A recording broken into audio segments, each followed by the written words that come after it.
There was one man in qualifying, one man for this race. It was that man, number 21, David Pearson, set on the pole 5 straight years here at Charlotte.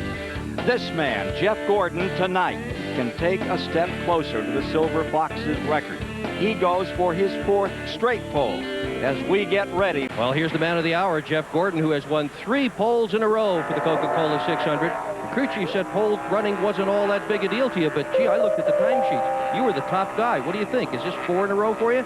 Well, we just want to show them it's not all the car. You know, we brought back a different car. This is a good car for us that we ran in Texas, and car feels great, motor feels good. I don't know if we drew the right number, though. We're a little earlier than what we'd like to be. Some of those guys, the good cars that are going late, those are going to be the guys, I think, to really pay attention to. Well, the crew had decided before this weekend that they were not going to run the car that they had run in the Winston, even though it won. So they're back with a car called Bob. Let's go to Patty Moise. We're going to take it back and do some more work on it. This is one of our new PC-style chassis, and it's been the quickest so far. But it's been faster than Midnight, so I guess I might have to be scrapping an old Midnight ideal and make this thing show car, maybe. But I'm not going to give up on old Midnight yet. Okay, Rusty, thanks.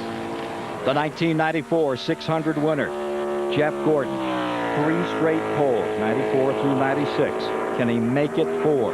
Jeff Gordon going for it, has the record under green as he comes into this race. That record of 183.861 in the DuPont Chevrolet back to 1995 for Gordon. I think the real thing that Jeff Gordon has 15 poles already. Out of 134 races, he's been to winner's circle 23 times. This guy is really hooked up. Ray Evernham, you can see that car looks fast, and it will be. Gordon coming to the line, still looking for the first pole of 1997. And at this moment, he is on the pole, and he has established a new record for the 600. 29.3 flat. 184.300 miles per hour.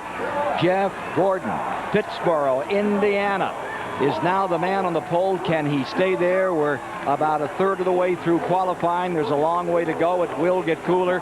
There's a lot of challengers still to come out. Is coming down to challenge Jeff Gordon, who is standing by with Steve Burns. And Jeff, what a run, 29.300. Yeah, but we'll see what happens. That was everything I had. I got everything out of it. Those guys set the car up perfect. It really couldn't have been any better than what it was, but I really think the draw is going to hurt us. That sun's going down. Those guys that go out late are certainly going to be fast, and there's some good guys back there that can do it. Who are you worried most about? Man, you got Mark Martin. Joe Nemechek was real fast in practice. Got my teammate Ricky Cravens back there, Jeff Burton. There's a bunch of guys that are going late that you know, are going to benefit from the cooler weather. So that's a good lap for us. We're excited about it, and that's everything we could do tonight. Okay, Ken, back upstairs. Boy, Jeff Gordon pulled off a blistering lap. Is there anybody, as you look down the list, who has a shot at you? Oh yeah, there's probably 3 or 4 cars. Ernie right now is on the racetrack. You know, this might bump us back to second. But if not Ernie, you know, Mark Martin ran real good. Joe Nemechek is probably the biggest threat, or based on traffic was. But Ricky Craven, you know, everybody's picking up a little bit. Ward Burton's been on the pole here before, so I would say there's a good chance we're going to get knocked off. But we're not going to go much further than second or third, probably. Okay, right. Jeff Gordon atop his truck with his wife and a couple of members of the team. Now, if you want to know if he's nervous, you bet. He's got his clock on every single car, not just the fast ones, every single car. He wants to win this pole. Let's go to Dick Berglund. Well, no matter what, Jeff Gordon's on the pole, and right now, Ricky Craven is outside of the front row.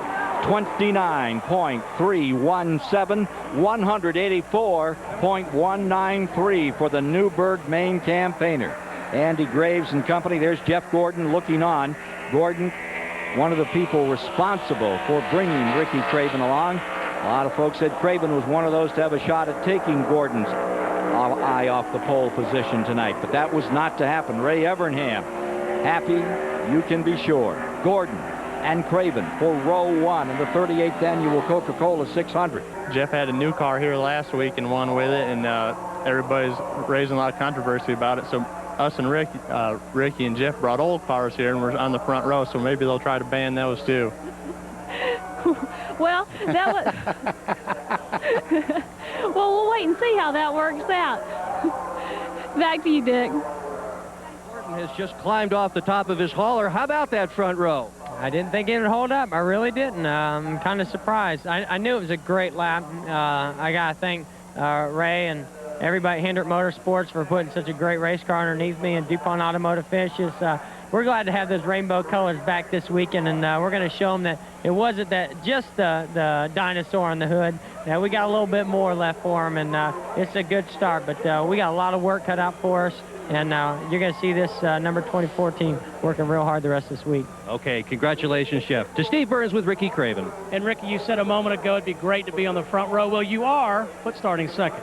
Just my pal, but he's beat me here 3 times. I've had enough of it.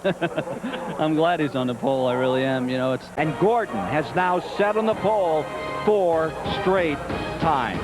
Jeff Gordon's car knocking on the door of victory lane for pole position night. When he assumes that position in the victory circle this evening, he'll collect a check for $41,000.